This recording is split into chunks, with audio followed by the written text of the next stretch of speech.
제목인데요. 이 말씀을 가지고서 세상의 빛 예수님, 제목도 우리가 너무 익숙한 아주 그런 제목입니다. 이 얘기가 얼마나 어느 정도 정확한지는 제가 잘 모르겠습니다만 제가 이 쭉 찾아보니까 이 버전이 굉장히 많은 그런 예화입니다. 아마 이 사실이 있었던 것만은 분명한데 오면서 여러 가지로 소위 좀 변경이 되지 않았나. 1940년 전후한 그런 얘기인데요. 일본의 어떤 사람이 이제 어떤 가정이죠. 미국으로 이민을 갔는데 가서 샌프란시스코 그 교회에 정착을 해서 거기서 아마 일본에서도 그 일을 한 것 같아요. 미국에 가서 하던 자기 업이 이제 그거니까 장미 농장을 했답니다. 장미꽃을 키워서 파는 그런 비즈니스를 했는데, 여러분 아시다시피 1941년 연말 정도 돼가지고 일본이 그 진주만을 기습하게 됩니다.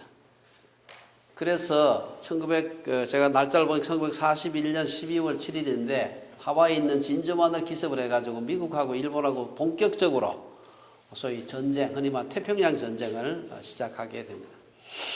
그래서 그해 연말에 이제 그 진주만 기습이 있었는데 미국에서는 가만히 보니까 미국에는 온 그 세계에서 사람들이 다 이민 와서 살고 있는데 일본하고 전쟁을 하니까 문제가 일본 사람이 문제인 거예요.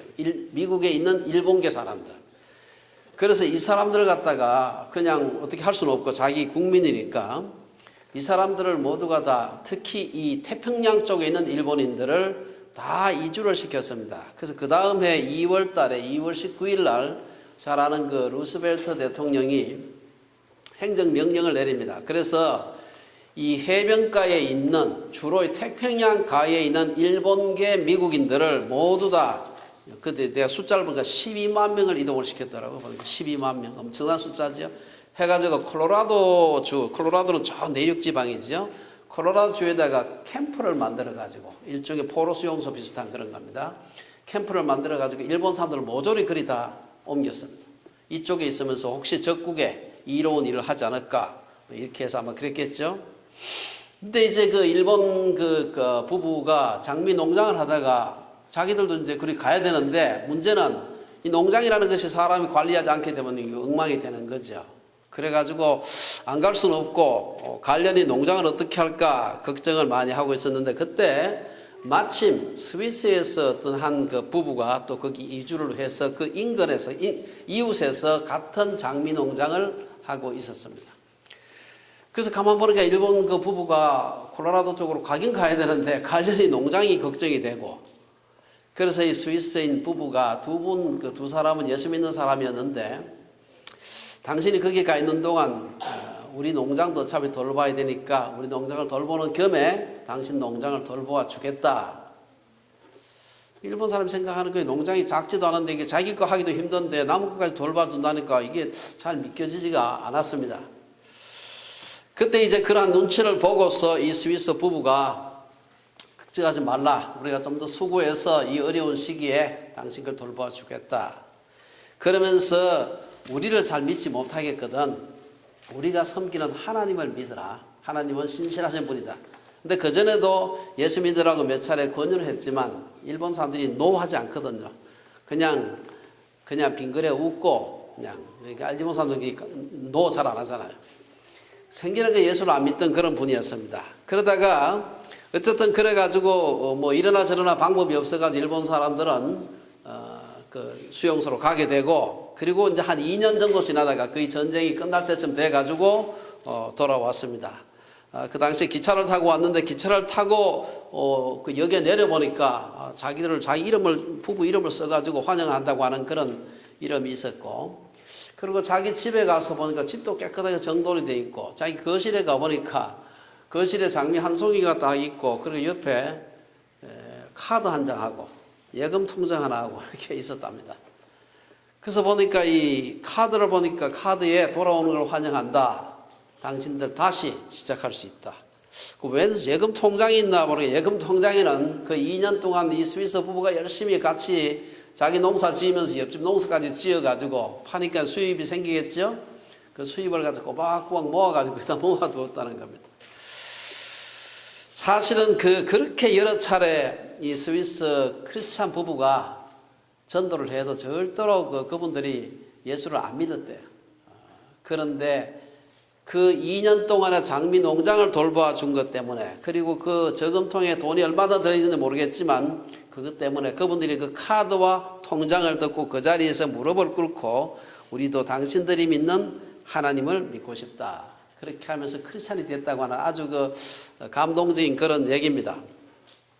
저는 이 얘기를 이렇게 읽어보면서 어쩌면 참 우리 한 사람 한 사람이 그 스위스인 부부가 이름도 잘 알 수 없는 그런 분인데, 그분이 드러냈던 그 빛으로 인해서, 작은 빛이겠죠, 이름도 잘 드러나지 않은 그런 빛인데, 그 빛을 드러냄으로써 일본 사람 한 사람 예수 믿게 하기가 얼마나 힘듭니까? 근데 아주 그냥 마음을 딱 닫고 있었던 일본 사람의 마음을 확 열게 만들고 그러하여금 예수를 믿게 했다. 사실은 우리의 빛이, 우리의 작은 한 개개인들이 낼 수 있는 빛은 작지만 그 빛의 본체가 되시는 분이 예수님이다 하는 얘기가 오늘 본문의 얘기입니다. 그래서 빛에 대한 얘기를 저희가 좀 하려고 생각합니다. 요한복음에는 그리스 말로 에고 에이미 I am 하는 이 말로 시작하는, 여기 소위 예수님의 자기선언인데요, 이게 7 종류가 나와요. 제일 먼저 나오는 것이 우리가 이미 지나갔습니다. 오래전에 공부를 한 건데, 요한복음 6장에 보면은 나는 생명의 떡이다.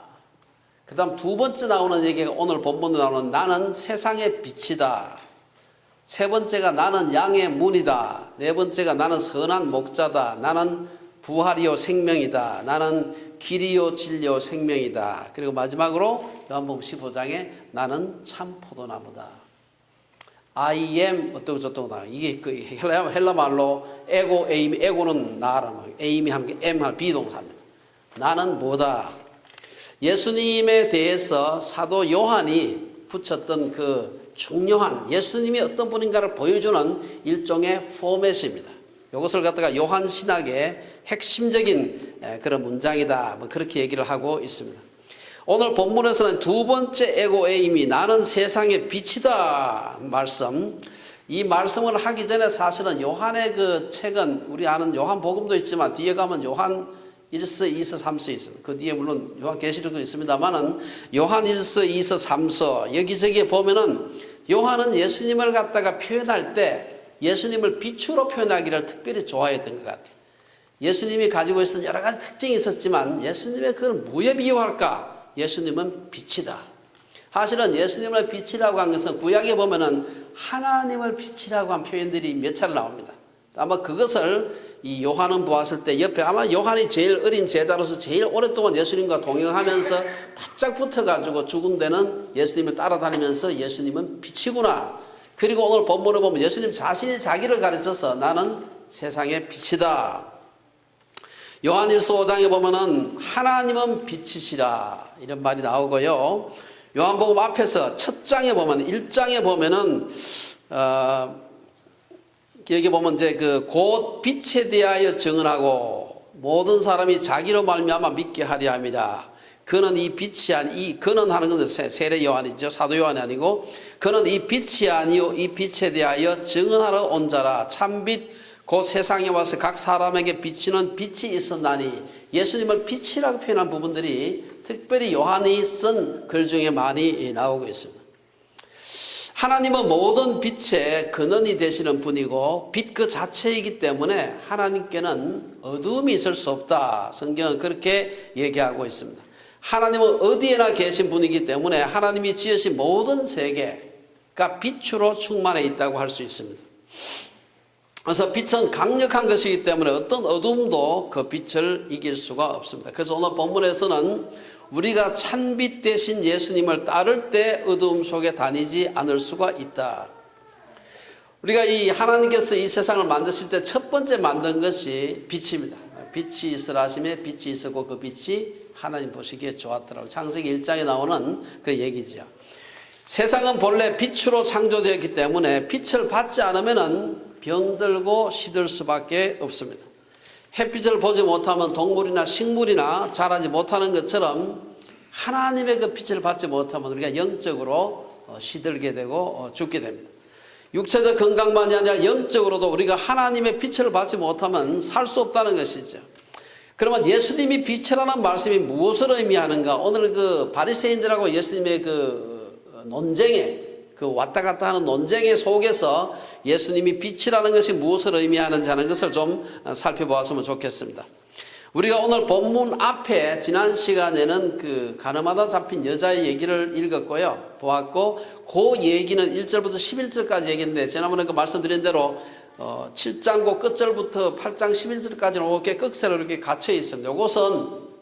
요것은 초기 그 사본에는 없던 거라 그랬습니다. 그래서 그 7장 마지막 두 번째 절부터 시작해서 오늘 본문이 이어지는 구절이다. 이렇게 보시면 돼요. 그래서 그 가늠하다 잡힌 여자는 그 시간적인 순서로 거기 들어가는 건 아니다. 이렇게 생각하시면 될 것 같습니다. 그래서 초막절 마지막 날의 설교가 52절에 끝나는데 거기에서는 37절에서 52절에서는 예수님께서 나를 믿는 자는 배에서 생수의 강이 흘러나온다. 여기 보면 생수의 강에다가 얘기를 하시고 이어가지고 오늘 본문에서는 자신을 세상의 빛이라고 말씀을 하세요. 여러분, 초막절이라는 것은 출애굽하는 그 자기 조상들의 오래전에 BC 한 14세기경에 있었던 그 사건을 기억하는 그 40년의 광야 생활 가운데 얼마나 하나님께서 우리 조상들을 그 광야 생활 가운데 우리를 지켜주셨는가 하는 것을 기념하는 절기가 초막절입니다. 초막절과 관련해서 다시 말해서 출애굽 사건과 관련해서 굉장히 중요한 두 가지 아이콘이 있는데, 하나는 불기둥입니다. 불. 또 하나는 이 소위 광야를 가는데 반석을 쳐서 냈던 불이죠. 그래서 생수의 강이란 말하고 나는 세상의 빛, 불기둥이라는 그 빛을 의미하는 것입니다. 이 생수와 불기둥, 이 두 가지는 사실은 어떤 의미에서 초막절의 두 가지 아이콘을 우리에게 보여준다, 이렇게 말할 수가 있는 것입니다. 이러한 그 초막절 그 의미를 생각하면서 우리가 오늘 그 세상의 빛 되신 예수님이 우리에게 보여주는 메시지가 뭔가, 첫째 우리에게 보여주는 것은 빛과 어두움은 공존할 수가 없다는 것입니다. 하나님께서 빛을 만드셨는데 처음에 빛을 만드셨는데 왜 하나님이 빛을 먼저 창조하셨을까? 빛을 만들자, 빛이 있어야 그 다음 모든 것이 진행되기 때문입니다. 이거는 오늘 본문의 문맥하고는 관계가 없습니다만은 빛을 우리가 오늘 20세기의 그 과학자, 물리학자들이 발견한 것 중에 하나가 소위 광량자설이라는 것을 발견하게 됩니다. 빛이라는 것이 옛날에는 그냥 이렇게 음파처럼 이렇게 연속적으로 가는 건 줄 알았는데 그게 아니고 이 똑똑 떨어진 에너지 알갱이로 이렇게 되어 있더라. 그걸 발견한 거예요. 사실은 이 포톤이라고 하는 것이 물리학에서는, 광량자라고 하는 것은 물리학에서 가장 기본 입자입니다. 우주를 구성하는 가장 기본이 되는 입자에 속하는 것입니다. 어쨌든 하나님께서 처음으로 빛을 만드셨다. 오늘 본문에 그렇게 얘기하고 있습니다. 사실 아까 말씀드린 대로 빛이 없게 되면 그 모든 나머지 창조들은 드러날 수가 없는 것이지. 만들어서도 볼 수가 없고 빛으로부터 다른 것이 생겨날 수도 없는 것입니다. 어둠 속에서는 사람도 짐승도 동물도 식물도 제대로 성장하거나 번성하거나 재창조할 수가 없습니다.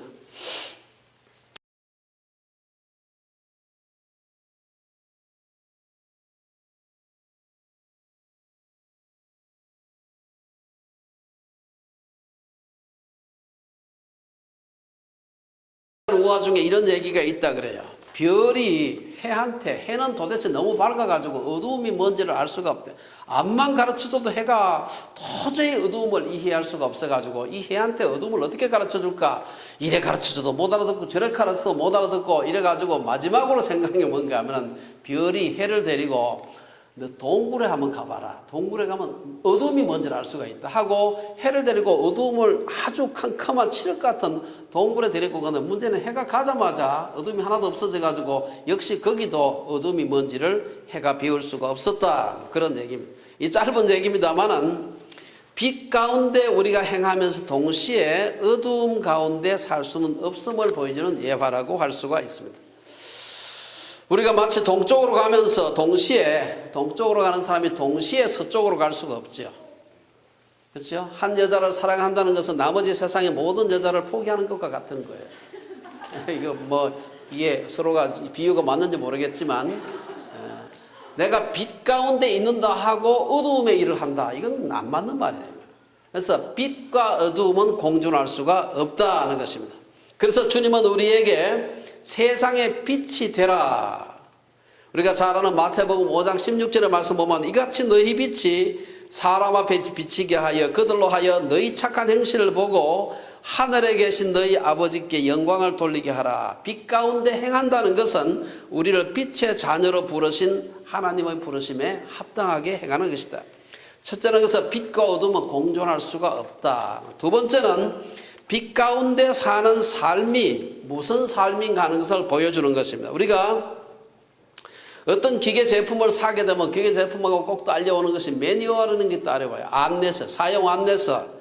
이 매뉴얼대로 그 기계를 조립하고 매뉴얼대로 기계를 잘 써야 이게 수명 길게 제 성능대로 다 사용할 수가 있지. 제대로 그 매뉴얼을 안 읽고 성질 급해가지고 막 하다 보면 기계가 고장나게 되고, 더 문제는 나중에 가면은 보정수리도 못 받습니다. 시킨 대로 해야 나중에 보정수리도 받는데, 우리가 그리스도인으로서 이 어떻게 하면은 바르게 우리의 삶을 살 수 있을까? 그리스도인의 삶의 매뉴얼이 뭘까 하는 것을, 어둠에 다니지 않고 바른 신앙생활을 하기 위한 가장 중요한 방법은 뭘까? 그것은 아주 중요한 것이 오늘 본문과 관련해서 아주 죄를 지을 만한 어두운 곳을 가지 않는 겁니다. 요한복음 3장에서 예수님은 이렇게 말씀을 하세요. 요한복음 3장 19절 20절 우리가 잘 아는 3장 16절 그 조금 뒤에 이어서 그 정죄는 이것이니 곧 빛이 세상에 왔을 때 사람들이 자기 행위가 악함으로 빛보다 어둠을 더 사랑하는 것이니라. 악을 행하는 자마다 빛을 미워하여 빛으로 오지 아니하나니 이런 행위가 드러날까 하며, 악을 행하는 자, 어두운 가운데 있는 자는 빛을 미워한다. 그래서 빛보다 어둠을 더 사랑하는 사람은 정죄받고 심판을 받을 수밖에 없다는 것입니다. 그리고 죄를 짓는 사람들은 자신의 악한 행위가 드러날까 생각해서 빛보다 어둠을 더 사랑한다, 좋아한다. 그래서 여러분, 카바레는 밝은 곳이 없습니다. 도둑놈은 달밤을 싫어하죠. 예. 요즘 오르내리는, 뉴스에 오르내리는 버닝썬, 가보지 않지만 되게 어두컴컴할 겁니다. 나쁜 일을 하려면 컴컴해야 되기 때문에. 악을 행하는 사람은 악을 싫어하는 사람을 미워하고 자기들과 손발이 맞는 사람을 좋아합니다. 그래서 우리가 그런 데 가지 않는 것이 굉장히 중요합니다. 우리가 어두움에 붙잡히지 않는 방법, 죄의 길에 서지 않는 방법은 빛의 아들이 되는, 어두움을 갖다 몰아내려고 애를 쓰는 것도 중요하지만 그보다 더 중요한 것은 빛의 아들이 되는 것이 중요하다.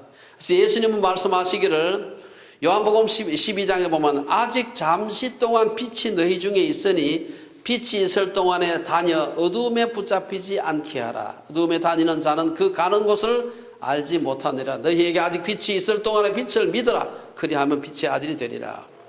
세 번째, 우리가 예수님의 빛이라는 말이 우리에게 보여주는 또 다른 교훈은 바리새인들이 어두움 가운데 있다는 사실입니다. 사실은 예수님께서 빛으로 오신 분인데 빛의 앞에 섰을 때 어두움 가운데 있는 바리새인들의 모습이 드러났다는 것입니다. 바퀴벌레가 빛을 싫어하듯이 바리새인들은 빛 대신 예수님을 아주 싫어했습니다. 그들은 예수님의 빛이 비치자, 보통 바퀴벌레는 이렇게 확 들어가지고 바퀴벌레가 왕창 나올 때가 있죠. 그러니까 빛을 쫙 비추면 도망을 가죠. 그런데 바퀴벌레와 같은 이 바리새인은 도망 안 가고 자기들이 힘이 있다고 생각하고 덤벼드는 것입니다. 그래서 예수님께서 말씀하시기를 내가 너를 위하여 증언하니 네 증언은 참되지 아니하다 하고 예수님한테 도전을 하게 됩니다. 실제로 율법에서는 죄를 정할 때 두 사람 이상의 증인을 세우라고 했습니다. 그래서 신명기 19장 15절에 보면은 두 사람 이상, 두세 사람의 증인을 세워야 그 사람이 죄가 있다고 말하지, 증인이 없이는 죄 있다고 말하지 마라.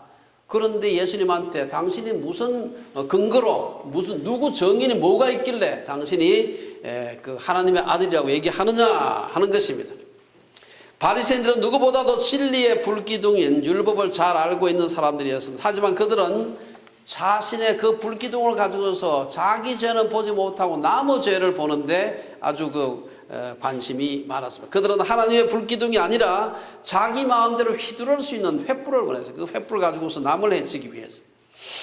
그래서 예수님은 바리새인들에게 그 율법의 횃불로 자신의 속 사람을 깨끗하게 하라. 마태복음 23장에 보면 바리새인들을 책망하는 구절이 나옵니다. 이 보면은 눈먼 바리새인들이여 너는 먼저 안을 깨끗하게 하라. 그리하면 겉도 깨끗하리라. 바리새인들은 스스로 빛 가운데 있다고 자부했지만 사실은 그들은 율법이 없었던 이방인들보다도 오히려 더 캄캄한 속에 있었다는 걸 볼 수가 있습니다. 하지만 중심을 살피시는 하나님은 이들이 율법이 있음에도 불구하고 칠흑 같은 어두움 속에 있구나 하는 그런 것을 하나님께서 보게 됩니다. 오히려 자신들에게는 율법이 있다는 것이 교만의 이유가 되었고 이로 인해서 더욱더 큰 어두움 가운데 그들이 있게 됩니다.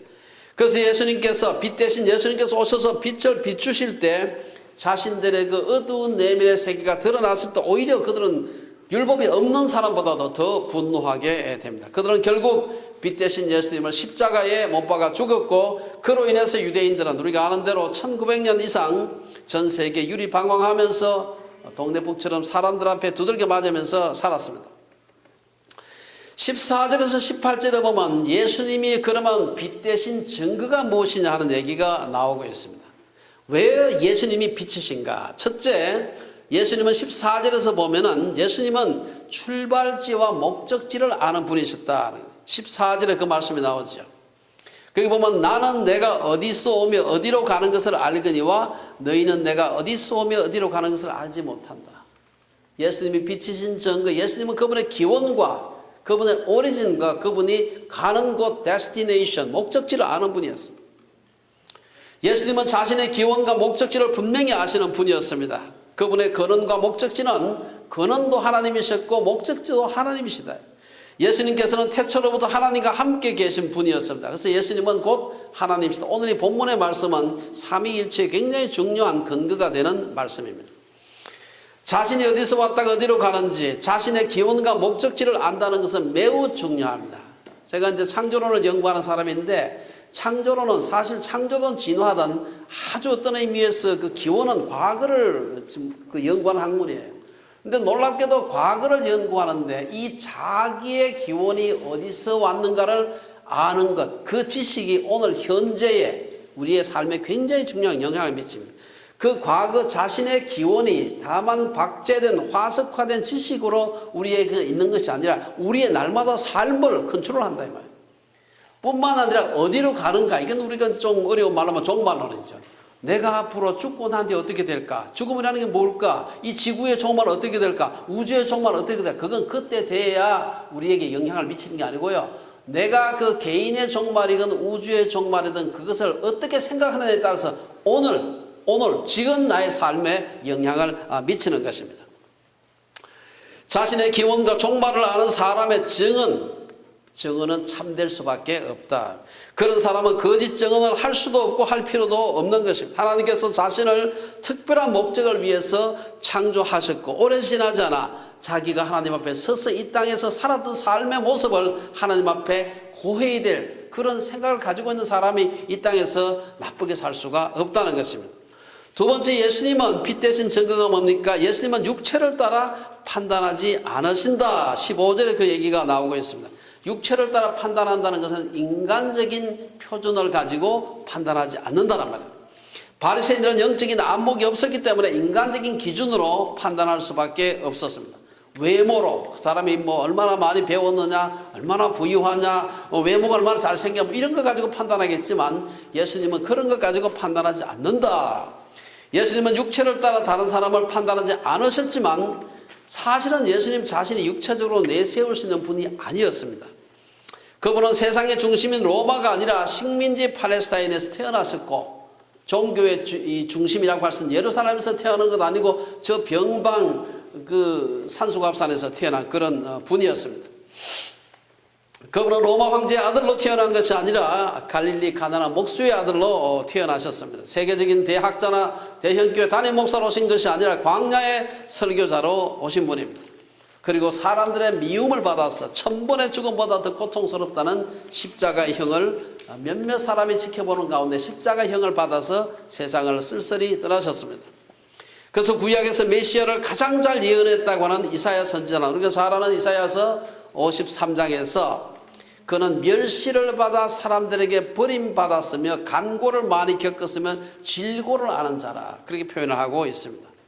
여러분 혹시 그 양화진 묘역에 가보신 분이 있는지 모르겠어요. 양화진 묘역에 가면은요, 거기 총 그 외국인 묘지인데 외국인이 한 417명이 묻히는데 그 중에 145명이 선교사들입니다.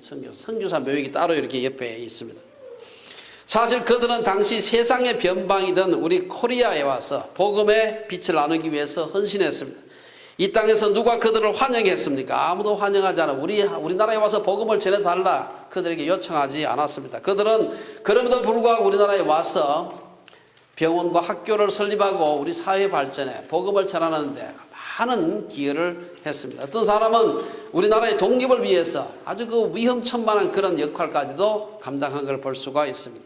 오늘날 우리 한국 교회와 사회를 살펴보면 이들을 통해 뿌려진 복음의 씨앗이 곳곳에서 열매를 맺고 있는 것을 볼 수가 있습니다. 그래서 우리가 육체를 따라 판단하는 세상 사람들의 말, 사람들은 껍데기를 보기 때문에 그것 때문에 상처받을 때가 많아요. 나는 왜 이럴까? 딴 사람은 안 그런데 사실 그 사람도 가보면 똑같은데. 그래서 우리가 육체를 따라 판단하는 세상 사람들의 말에 의해 너무 상처받지 않는 것이 중요합니다. 시편 84편 5절에 보면 시편 기자는 주께 힘을 얻고, 세상적인 자기의 조건이 아니라 금수저은수 석수저가 아니고 주께 힘을 얻고 그 마음에 시온의 대로가 있는 자가 복이 있다. 주께 힘을 얻고 그 마음에 시온의 대로가 있는 자. 이게 굉장히 중요합니다.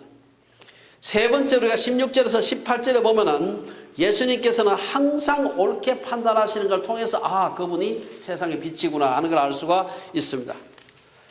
예수님 판단하더라도 그 판단은 항상 옳은 것이라는 것입니다. 예수님이 왜 옳을까? 그 이유를 두 가지를 얘기하는데, 첫째는 16절에 보면 하나님이 예수님과 함께 하기 때문에 그렇다. 16절에서 예수님은 자신의 판단이 참된 이유를 말하면서 내가 혼자 있는 것이 아니요 나를 보내신 이가 나와 함께 계시기 때문에 내 판단은 참되다. 예수님은 전날 밤에도 감람산에 가셔가지고 하나님께 사실 밤을 새며 아마 기도하시다가 오신 것 같아요. 하나님과 동행하시는 분이었습니다. 그래서 하나님의 마음을 가장 잘 아는 분이다. 이런 표현이 오늘 이 본문에만 나오는 것이 아닙니다. 요한복음 8장에서 보면 예수님은 8장 29절 다음에 우리가 살펴볼 구절인데, 여기도 보면은 예수님께서는 나를 보내신 이가 나와 함께 하시도다. 나는 항상 그가 기뻐하는 일을 행함으로 나를 혼자 두지 아니하셨느니라. 성경에 보면은 예수님께서 하나님께서 원하시는 일만 한다. 내가 그 일을 할 때 항상 나와 함께 하신 분이 하나님이시다. 그리고 실제로 예수님께서 하신 일들을 보게 되면은 하나님이 함께 하지 않으면 있을 수가 없는 일들이 굉장히 많이 일어나게 됩니다. 우리가 너무 잘 아는 그런 복음서에 나오는 얘기들을 보면은 사람이 어떻게 바다 위를 걸어갈 수 있습니까? 어떤 사람은 밑에 수상 스키를 탔다는 사람도 있는데 정신없는 사람들이고요. 사람이 어떻게 바다 위를 걸어갈 수 있는가요? 풍랑이는 바다를 향해서 잠잠하라 고요하라, 그러니까 바다가 왜 말을 듣습니까? 죽은 자를 향해서 예수님께서 일어나라고 하실 때 하나님께서 함께 하시면 죽은 자가 어떻게 일어납니까? 이것은 하나님만 할 수 있는 일입니다. 예수님이 하나님과 함께 하신다는 주장은 예수님 스스로 말고 주변에 있던 사람들도 보면은 이분이 하나님과 함께 하시는구나. 우리가 제일 유명한 사람이 바로 요한복음 3장에 보면은 니고데모가 밤에 아주 상당히 높은 관원이었습니다. 밤에 예수님께서 와가지고 뭐라고 얘기합니까? 그가 밤에 예수께 와서 이르되 랍비여, 우리가 당신은 하나님께로부터 오신 선생인 줄 아나이다. 그리고는 하나님이 함께 하시지 아니하시면 당신이 행하시는 이 표적을 아무도 할 수 없음이니이다. 아마 보통 때 가만히 무슨 얘기는 안 했지만 가만히 보니까 저런 일을 하는 사람은 아무리 자기가 무슨 돌을 닦고 수학을 해서 기가 어떻고 저떻고 해도 이건 될 수 있는 일이 아니에요. 이건 하나님이 함께 하실 때만 그 일이 가능하다는 것을 니고데모는 알았던 것입니다.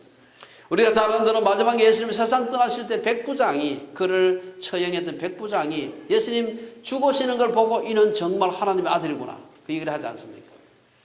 두 번째, 왜 예수님께서 예수님이 하시는 그 판단이 옳습니까? 두 번째는 하나님이 예수님을 증언하시기 때문에 17절에 보면은 그 말이 있습니다. 너희 율법에도 두 사람의 증언이 참되다. 이게 예수님을 공격하기 위해서 한 말입니다만은 예수님께서는 하나님이 첫째는 나 자신이 나를 증거하고, 이건 사실 유대인들이 안 받아들일 수 있죠. 자기가 자기를 증언하는 게 무슨 의미가 있느냐. 정인 선데 내가 나의 정인데 그러면 안 받아. 중요한 것은 두 번째입니다. 하나님께서 나와 함께 하신다. 아버지께서 나와 함께 하신다. 그렇게 얘기를 합니다. 18절에 보면 예수님은 내가 나를 위하여 증언하는 자가 되고 나를 보내신 아버지도 나를 위하여 증언하시느니라. 실제로 하나님이 예수님을 증언한다는 것은 신약 성경에 여러 차례 등장하고 있습니다. 우리가 잘 아는 예수님께서 세례 받으실 때 하늘로부터 소리가 있어요. 말씀하시되 이는 내 사랑하는 아들이요 내 기뻐하는 자라.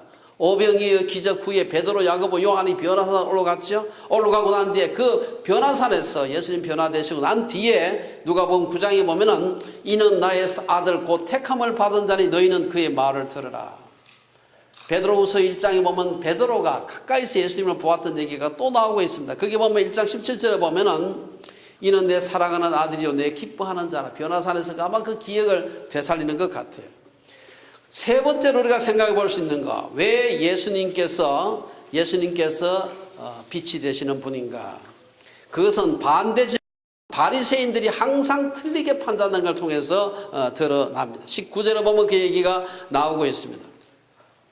하나님이 예수님과 함께 하시고 하나님이 예수님을 증언하시기 때문에 예수님은 자신의 판단이 항상 옳다고 주장을 합니다. 반면에 바리새인들의 판단은 바르지 않다고 하셨습니다. 왜 바르지 않은가? 바리새인들이 바르지 않은 것은 자기들의 예수님을 비난하는 것, 비난해서 거기 드러나는데 19절에 보면은 바리새인들이 내 아버지가 어디 있느냐? 아버지가 나를 증언한다 그러니까 그럼 내 아버지가 어디 있느냐?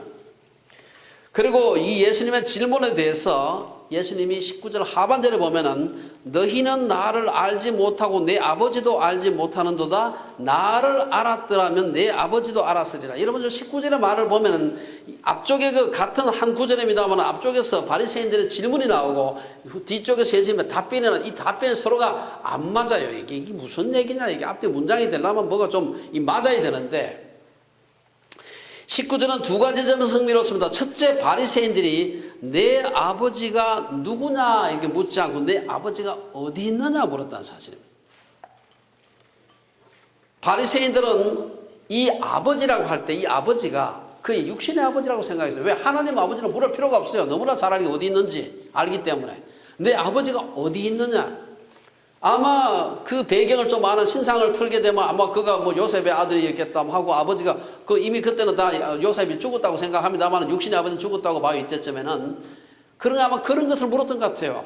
내 아버지가 너를 증언한다고 하는데 도대체 그 아버지가 어디 있느냐? 누구냐 묻지 않습니다. 아버지가 어디 있느냐 묻습니다.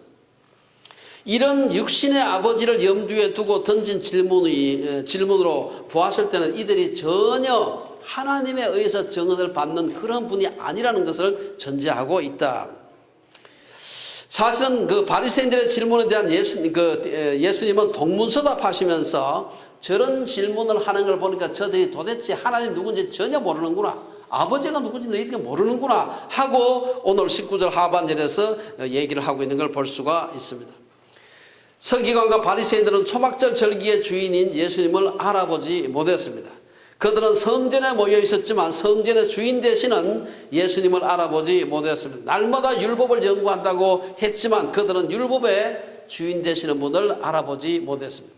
마지막으로 예수님은 하나님의 카이로스를 따르는 분이라는 사실. 20절 마지막 절에 보면은 예수님께서 이 말씀을 가르치실 때에 헌금함 앞에서 하셨다. 헌금함이면은 그 여인의 뜰이라고 제일 성전에서 제일 바깥에 있는 넓은 데입니다. 아마 저도 뭐 가보진 않았습니다만 넓은 데라서 거기 제일 많은 사람이 거기 오고 헌금을 해야 되니까 사람들이 많이 모여 있는 것입니다. 거기서 이 말씀을 하시는데 유대인들, 소위 그 당시에 종교적인 권력자들에 대해서 정면으로 우리말로 하면 이 박는 걸 볼 수가 있어요. 사실은 거기에서 바리새인들, 서기관들, 제사장과 박는다는 것은 이 생명을 담보해야 되는 그런 위험천만한 일입니다. 예수님은 당시에 권력자들 앞에서 거침없이 그들의 잘못을 지적하시면서 그것이 곧 자신의 죽음을 불러올 수 있음을 알고 계시는 것입니다. 그럼에도 불구하고 예수님은 자신의 생명이 권력자들의 손이 아니라 하나님의 손에, 하나님의 시간표에 달려있음을 아셨기 때문에 담대하셨습니다. 그래서 예수님은 지금 이 말씀을 성전의 헌금함 앞에서, 다시 말해서 사람들이 가장 많이 모여있는 성전의 장소에서, 그것도 초막절 직후에 아직도 많은 사람들이 고향으로 내려가지 않고 성전에 모여있는 그곳에서 아주 공개적으로 당시의 종교 권력자들에 대해서 비판하는 걸 볼 수가 있습니다. 권력과 탐욕, 위선이 넘실거리는 곳에서 권력자들의 잘못을 지적하고 계시는 것입니다. 자신의 마지막 날이 다가오고 있음을 직감하시면서도 예수님은 아직 자신의 카이로스, 자기가 십자가에 죽을 이 세상을 떠날 그 때는, 하나님의 때는 되지 않았다는 확신 때문에 담대하게 얘기하고 있는 걸 볼 수가 있습니다. 결론적으로 오늘 본문은 세상의 빛으로 오신 예수님을 소개하고 있습니다. 빛은 감추인 것을 드러내는 속성이 있습니다. 우리 마음속에 어두운 부분이 있는지 한번 살펴볼 필요가 있습니다. 두려운 게 없는가? 우리 다 두려운 게 있죠. 크게 두려운 게 있고, 어떤 건 질릴 만큼 두려운 게 있고, 어떤 건 늘 그냥 꾸준하게 우리를 눌러오는 그런 두려움이 있을 수도 있습니다.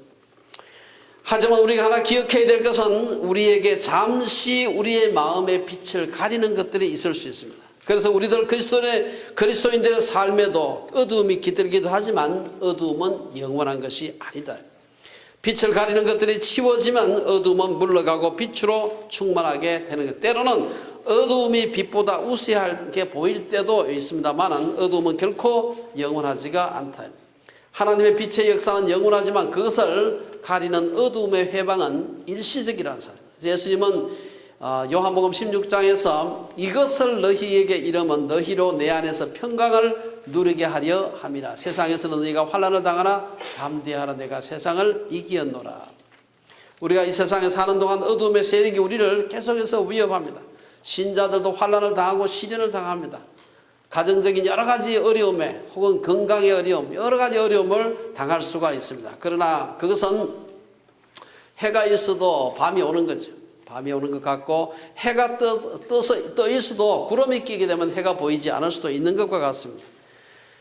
어두움은 잠시고 환난은 일시적인 것입니다. 그래서 젊은 시절 풍운의 세월을 보냈던 다윗은 자신의 인생을 돌아보면서, 아마 이 시를 썼을 때가 언제인지 정확하지 않습니다만은 시편 27편에 보면은 그는 자기의 인생을 돌아보면서 여호와는 나의 빛이요 나의 구원이시니 내가 누구를 두려워하리요, 여호와는 내 생명의 능력이시니 내가 누구를 무서워하리요. 우리가 두려움이 있고 걱정거리, 우리를 눌리는 것, 근심거리가 있을지라도 아침이 오는 것을 믿는 사람은 저녁의 어두움을 너무 두려워하지 않습니다. 어두움이 빛을 이길 수 없음을 믿는 사람은 어두움을 견딜 수가 있습니다. 빛이신 예수 그리스도가 없다면 어두움과 밤, 겨울은 생명을 시드는 고통의 시간입니다. 하지만 예수님의 십자가와 부활을 통해 그것을 지배하던 사탄이 패배한 지금은 더 이상 어두움은 두려움이 아니고 겨울도 절망의 계절이 아닙니다. 겨울은 우리를 성찰하게 하고 깨닫게 하고 준비하게 하는 계절입니다. 예수님께서 죄와 사망의 권세를 깨뜨려